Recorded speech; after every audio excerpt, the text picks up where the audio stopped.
अस्सलाम वालेकुम। ये देखें चक्कर जगह के मकान पे, इस जगह का मकाम है और यहाँ पे गाड़ियाँ जो है आकर फंस जाती है और लोगों को शदीद मुश्किलात का सामना होता है। ये देखें बारिश की वजह से यहाँ कीचड़ ही कीचड़ आता है।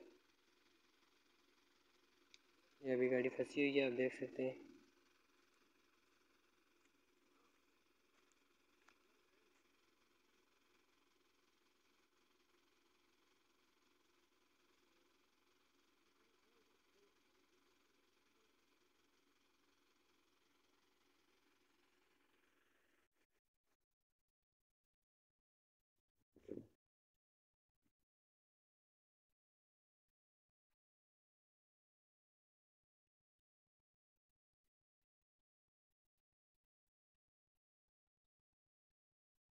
ये अपनी मदद आपकी तैयार लोग यहाँ पे पत्थर ढूंढ रहे हैं और गाड़ियों के नीचे रख के बड़ी मुश्किल से चढ़ाते हैं गाड़ियाँ यहाँ से।